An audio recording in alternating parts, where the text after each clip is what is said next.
Welcome back to another episode of The Graduate Guide. Today we're joined by Ali. Ali, welcome to the podcast. Thank you for having me.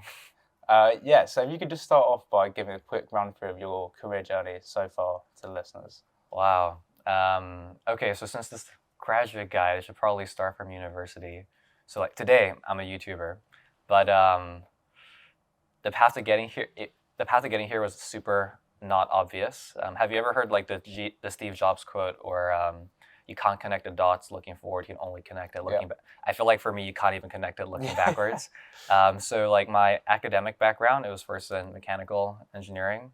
And while I was studying mechanical engineering, I worked in a company called Siemens. I did this as an engineering intern. I did a bit of data science work and project management work, but I realized while working there that I worked for them twice, like over 2 summers, and I realized that it was not as exciting as everyone made it out to be, because I thought it was gonna be really cool, big brand. But once you get on inside, things move really slow, not so exciting. And I thought all the innovation was actually happening in AI. So I went to study a master's in data science. I did that for about a semester, and then I dropped out of that because I then realized, actually, I don't even want to do data science. That's too nitty gritty. I found about this career called product management, and it was really hard to get a product management job, at least as a graduate. There was only like 2 graduate product management positions in the UK. One's at Facebook, the other's at Google. So like not very good odds. But I applied to like full-time roles that asked for 2 to 3 years of experience. And after applying to like maybe 80-ish roles, I got a job and decided that was enough for me to drop out. So the job was at a company called Dun & Bradstreet. They do like business to, they're like a business to enterprise company. So they sell enterprise software. And I was with them for a year, but eventually I left because when you're a product manager in a company whose main customer is large corporations and enterprises, and you're in charge of innovating, improving the product, what improving the product basically means is you listen to the person that pays you the most money and do whatever they tell you. So not very creative, not very exciting. But while at this job, I felt like I could be stretched more intellectually. I started making videos. They become a thing later, but for the longest time, nobody watched them. So I started worked at that job for a year. Then I worked at a company called Triple Dot Studios, mobile gaming studio, fastest growing company in Europe.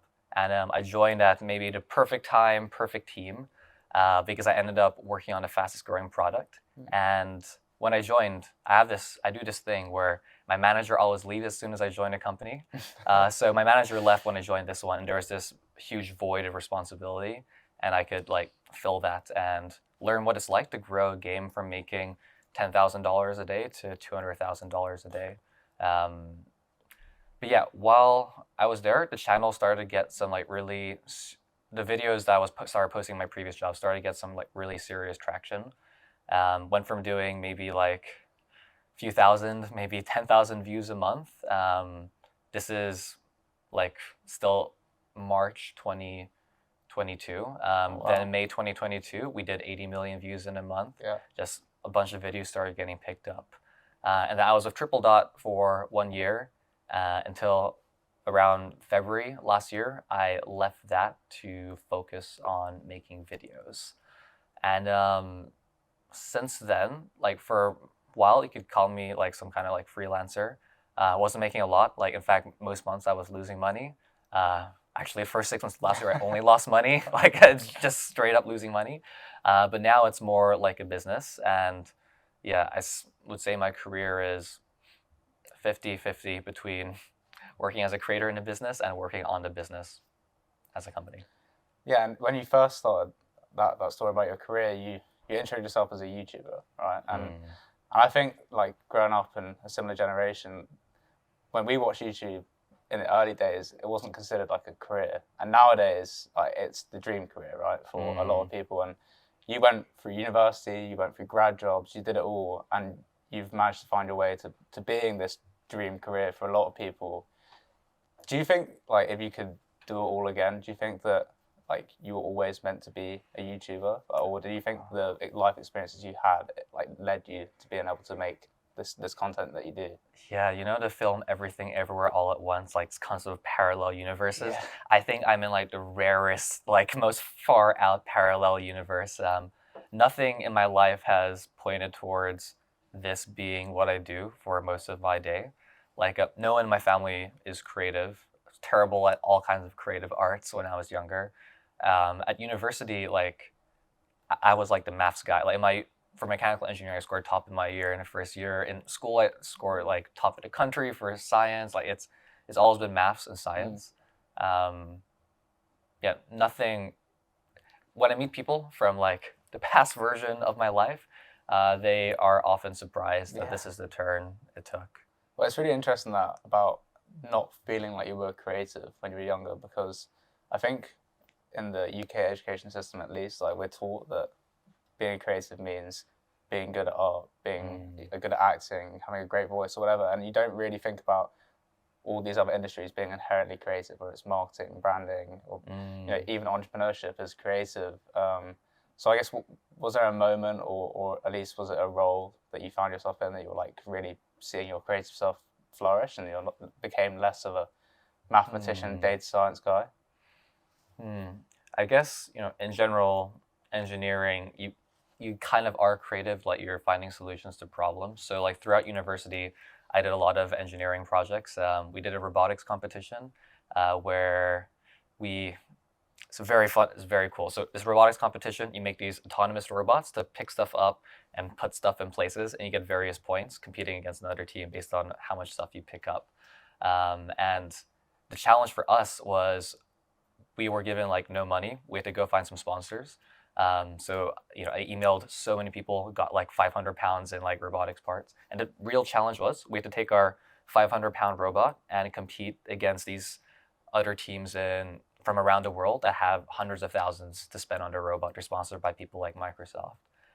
So I did a lot of robotics projects like that. I think the earliest sign of any like creativity or entrepreneurship maybe was when I was like about 12, or actually 11 or 12. I really wanted to play video games, but my parents would give me no money to play video games.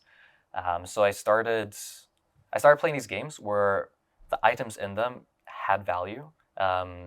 Famous games like Counter-Strike Go or Team Fortress 2, where it's the skin, like an aesthetic skin on a knife or a hat. There's value there that people would like pay to buy those things. And so basically I started from the free stuff the game gave you that's worth a fraction of a cent. And over a few years, I traded up to like $10,000 worth of stuff. Wow. Just every night after school, came back, grinded. And the ways that I made money was the creative way. So this is becoming a long story. Maybe you can cut it. But there's two ways. One of them is, so the easiest one to understand is in Counter-Strike Go. So it's a game where people shoot each other. There's esports teams, there's tournaments. And just like any sports, you have your big famous teams. Like in football, you have Barcelona. But you also have these like random like Chinese, Asian teams that no one's heard of. And the strategy there was to go on the gambling websites where they'd have odds for this game where it's like 90 to 10. Like if Barcelona were to play some Chinese, like random Chinese team, odds are they're going to win like 9 out of 10 times. But because this was an unregulated industry, I realized when I was younger that if you always place your bets on the underdog, you were actually like the very unknown underdog, you're more likely to win, because since it's unregulated, the large teams would often throw the match or lose on purpose. Right. And it happened just enough times that in the long run, net positive, you multiply your money. That was one way. The second way was hats in Team Fortress 2. I realized by like building up a reputation for pricing items, this gave me a lot of authority. So when trying to buy something off for somebody, I could do my research in the market and provide them the evidence and submit it to the public and get the price lowered. And then once I had it, I could find evidence that would increase the prices of what I own. And I had this like information arbitrage. And over time, over years, compounds 1 cent to $10,000. It seems like you've been a bit of a natural hustler from a very early age then. And I think was it apparent to you that that sort of entrepreneurial mindset means that companies like Siemens, like big ones that you worked at, it may not have been the career path for you? Like, did you identify from a young age that, okay, I'm going to do this because that's what you're told to do in the career system? You're meant to get that uni degree. You're meant to try and aim for these big grad jobs. But inside, you probably knew, oh, I've been doing all this stuff that companies aren't from a very young age. Yeah, I mean, there was brief moments where I thought that way that I had to be an entrepreneur. One of them was in like about 2016 when I first found out about Cambridge Analytica, and it felt like my world was crumbling. Like nothing I knew was real. Somebody had to do something big to fix it. So there are like some moments like that, but actually, like when I was at university, it wasn't just that people were telling me like working in a company like Siemens is the dream job. I was telling myself, and I fully believe that this was the dream job. This is what everybody else wants, so I should want it too. Almost nobody else can get it, so if I can get it, that means I'm doing great. Yeah. Yeah, and you mentioned that you're a YouTuber, right? But your content is a niche, right? It's tech, AI, it's short form only, and it's very captivating. Like, you know, this new style of content that we're seeing. When did you realize that you could make that content for a start? Like that you actually had the skills to do it? Because I'm sure everybody thinks they could, but then when you actually like open up an editing app, it's a really hard skill. Like, did that just come naturally to you? Yeah, it's hard. It did not come naturally. So the side story to like my career is the story behind the channel. So I said it started while I was at a job where I felt unfulfilled or not as intellectually challenged or stretched. And I was just looking for new things to occupy my mind. And I was, after downloading TikTok for the first time, and I saw all these gurus that were like, "Oh, it's so easy, just post 3 times a day, 1 minute videos." I was convinced that it was easy. And because I thought it was easy, like I thought I should be able to pull it off. But turns out, yeah, it wasn't easy. Before getting that first video with more than like 10,000 views, maybe got like 1 million or something in the end. But before that first video, I made over 250 videos that basically nobody watched on YouTube. You can even scroll back now and see they still only have like a few hundred views.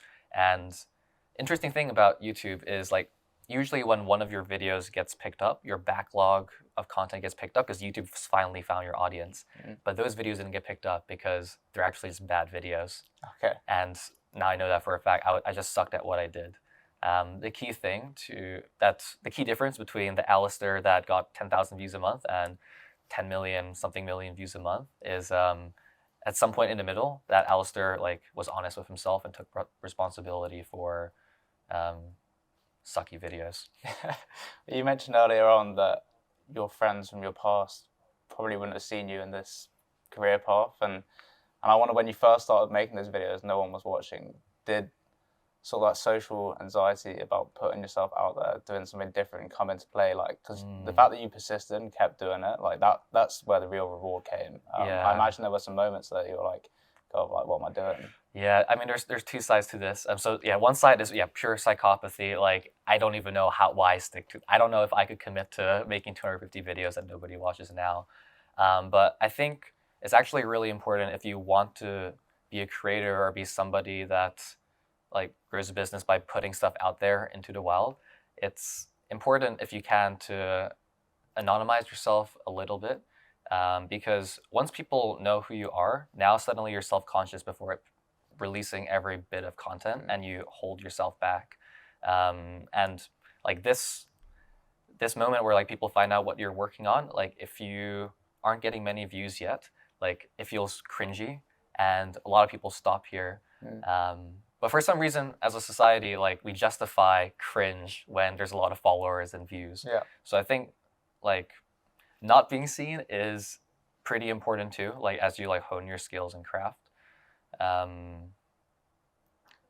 You know, I can massively relate to that with the journey of this podcast as well, as that, you know, I've never even been someone that writes Instagram captions. Like, I have a massive fear of cringe, but like I use the ability to interview other people, audio only, as like a veil, you know, to hide myself behind. Like, listen, it's not me saying these things, it's them. Yeah. So I was kind of just like almost like resharing a story, like it's never that deep.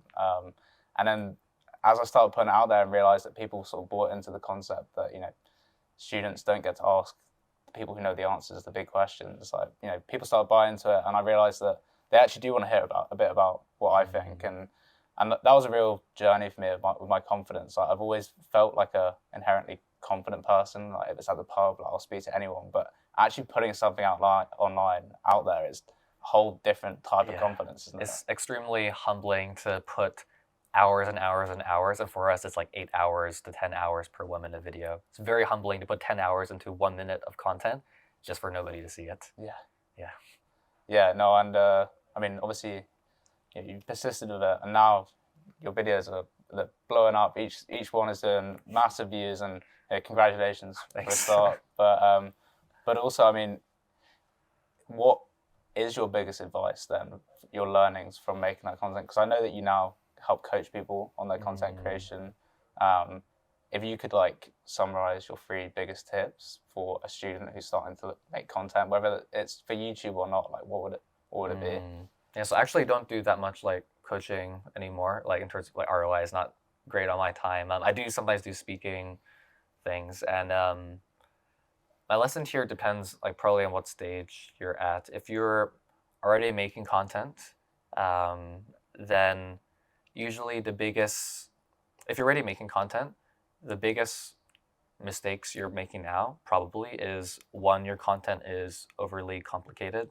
And so there's ways to check for this, like reading level, but also just trying to think like how many people, if you took 10 people off the street or 100 people off the street, what percentage of them would understand all of these words you're saying?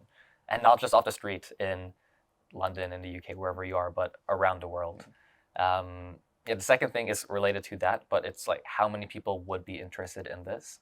Like right now we're working on a video that's about Ozempic, the drug. If I opened a video with the word Ozempic, very little people understand it. But if I opened a video with this 89-cent drug or this $1,000 drug, now it's something that a lot of people could be interested in. And the third thing, it's kind of cliche, but it's like it actually is very important to like try and improve every time, especially while you still suck. But there's a very fast way to improving, and that's if you're just starting out. So like if your content still sucks right now, what I would do is I would find creators that I like and watch their video and take as many notes as I can. Maybe listen, like transcribe your script, take as many notes as I can about the script, put the script away, and from your notes, try and rewrite the script or recreate it. And just not just like copy people, but try and understand why they made the choices they did with their content and use that knowledge to improve your own content. We use your most viewed video as a case study. I think it's the Mr. Beast one about... that's still the most viewed, okay. Yeah, so that's on like 40 million now, and I think basically you picked... Mr. Beast has done so much, right? You could make hours and hours of content on what he's done, but you picked the sort of philanthropic side of it and then really dive deep into that story when you were storytelling it. Like, what was your process to going from I love Mr. Beast, he's great, I want to make a piece of content about it, to actually making that piece of content? Yeah, so I can't remember what that video was about. I think maybe it's about about cataract surgery or something. Exactly, yeah. So I just did watch the video and I thought it was a great video, and I just thought it was an opportunity to like he would not dive deep into the science or the tech or like explaining the history of it or the problem. Like he would not deep dive into cataract surgery itself. He would focus on like making an entertaining video. I thought it was an opportunity because Mr. Beast has such like a wide audience to reach a wider audience than usual and get them interested in this very like life-changing science. Yeah. I think it's interesting because two things that I think are very important from everything you just said there is for the persistence factor when nobody's watching or your videos suck, it's having a why lockdown. So for you, it was like you weren't like intellectually stimulated at your job. You were looking for something else and you didn't really care how many people viewed it. It was just like for yourself, right? Like similar to me, I didn't know what to have a history degree. I didn't really care who watched it at the time. I just loved the fact I was having these conversations regardless of the viewership.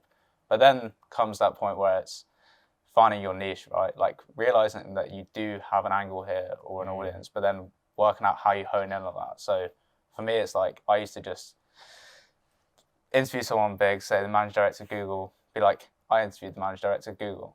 Why has nobody listened to this? Come on, like, you know. But then if you actually put yourself in the shoes of the consumer or the listener, and you're scrolling through your LinkedIn feed, same, like you need to really be critical on yourself of why would someone actually stop to look at your own content. Like everyone's hypercritical of other people's. Like they're doing it every second of every day, but your own, it's really hard to step back and do that. So yeah, honing in on that niche, like what would you describe it as now, your niche, and how did you come about?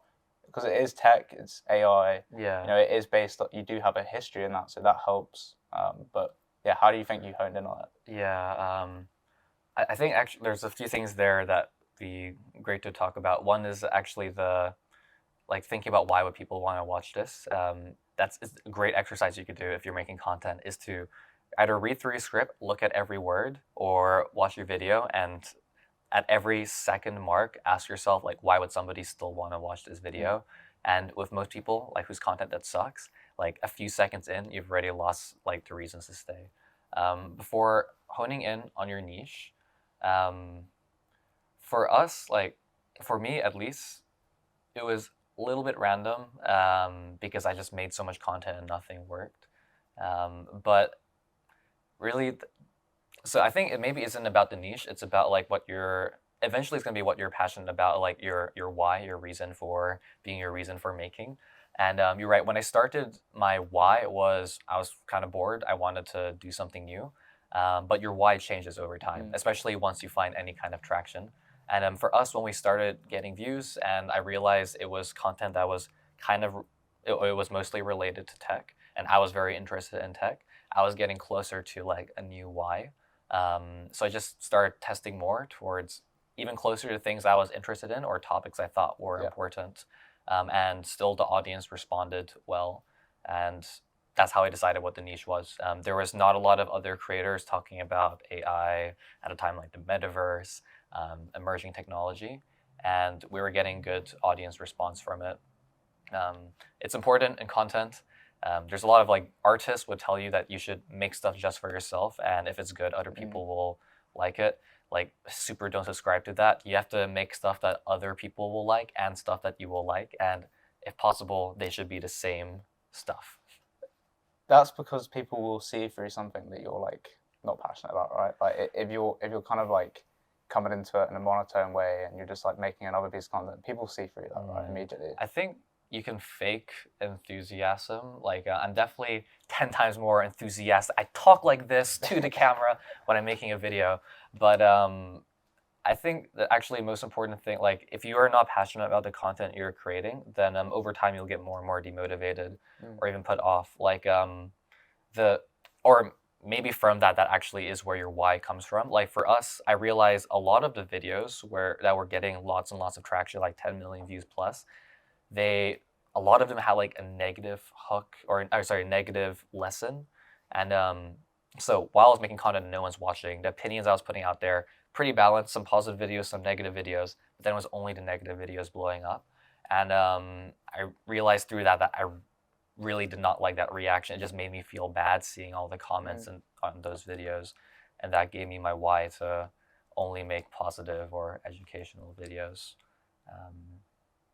Great. Yeah, and I think one thing that's super interesting in your career journey so far is that I think a lot of people, when they're in a position that they're feeling something's not quite right, whether they can pinpoint exactly why or not, they kind of bury it. Like your instinct is, it's not that bad, like bury it, move on, suck it up. But clearly you had, whether it was dropping out your masters, whether it was moving jobs, whether it was going into content creation full time, there doesn't seem much time between this isn't right and I'm going to do something about it. Is that fair to say? Yeah, if something isn't right, like either you have to decide either it's not your concern or you have to do something about it and like act as soon as you can if you are going to do something about it. Yeah, I guess so. Yeah, but I mean, I think with you, like the real power in it, like in you knowing what you want, is that like you're not wasting time in your career. You're conscious of wanting to achieve as much as you can when you're young. Like if we use this as an example, I saw that you wrote a dissertation, right? And I don't know if this is my LinkedIn research, but it says to be published or something like that. And you've got all these amazing ideas that you want to share, but like I wrote a dissertation. Nobody's ever going to read it again. Nobody cares, but you want your work and everything to be consumed. But the way that our generation is, it's got to come quick. It's got to be entertaining. It's got to be fast paced. So you clearly had a lot that you wanted to share and a lot of ideas. I guess short form content was almost like a means to an end in that sense. Yeah, I guess the dissertation is never going to get published. Basically, it was like a year plus back and forth after writing it, like trying to get it published. And yeah, it's very sad. There's a lot of research and work that is just like lost in the world, and nobody ever makes any use of it. I think there's a lot of value trapped there. Going into the future, maybe that won't really be the case once you have like AI that can read through all of these like lost dissertations. And then maybe in the future, curation is actually more valuable than creation. But yeah, right now, at the moment, and for the last few years, short form content has been the foot in the door to getting your voice out there. It is, I think, like 100 to 1,000 times easier to find success on short form content than on long form content. It's literally 10 times less work per piece of content. You get results 10 times faster because it's less risk for the algorithm to put yourself out there. And the quality can also be 10 times less because people expect it to be more authentic than a very nicely produced, well-lit YouTube video. Yeah, well, you mentioned AI as well. I assume you're a big user of AI. It helps with your productivity. What would you recommend to students who may be studying or looking to make themselves more efficient and productive? Like, what are your three, biggest AI, your favorite AI usages? We use AI in so many ways, like within the company. We're experimenting now with replacing myself with an avatar in some videos, at least for some clips where maybe we wanted to change the script after the fact that we recorded the video. I use ChatGPT like all the time for coming up with ideas, or especially when it's like a new domain. It's very helpful in like being your sparring partner there. We use like graphical, like image, like Midjourney and stuff a lot too. And recently we've been using like Studio AI a lot. It's text to music. But as for like productivity, probably the most like if you want to be productive right now, like ChatGPT, like in most ways is the most productive thing you can do. If you learn prompts from other people, you can do a lot with it. But I think the most important thing is to familiarize yourself with ChatGPT, with Midjourney, with like maybe like some other tool that is relevant to your domain, because it's not important how good it is right now. It's important how good it is in 6 months or 12 months from now. And when it does become like really that good, you want to be ready to make the most of it. My final question to you that I ask all my guests, the same question. When you first started off in your career journey, you arrived in Southampton, studying engineering, you would have had a certain idea of what a successful career would have looked like to you. And then fast forward, everything that you've done, how has your definition of success in a career changed?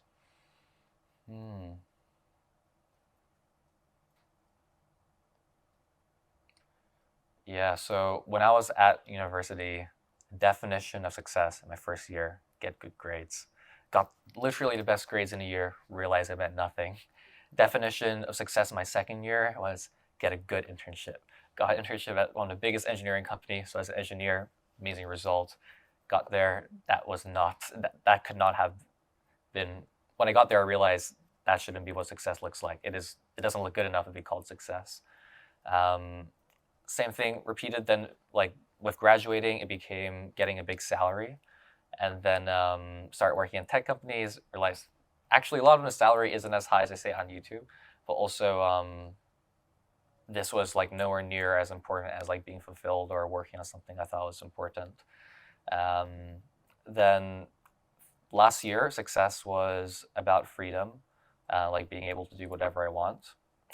Then it became a little bit about money when I needed money. Success, like um, having enough money to work on what you want. Now, success, it's less of like a measurable thing. So it used to be like grades or job or salary or like how much time freedom. Now, success, it's more intuitive. It's more, do I feel better now than I did like 6 months ago? Do I feel like there's progress? It's more of a continuous feeling, much harder to measure. Love it. Ali, you've been amazing. Thanks so much for coming on. Thank you so much. Appreciate it. Cool, thank you.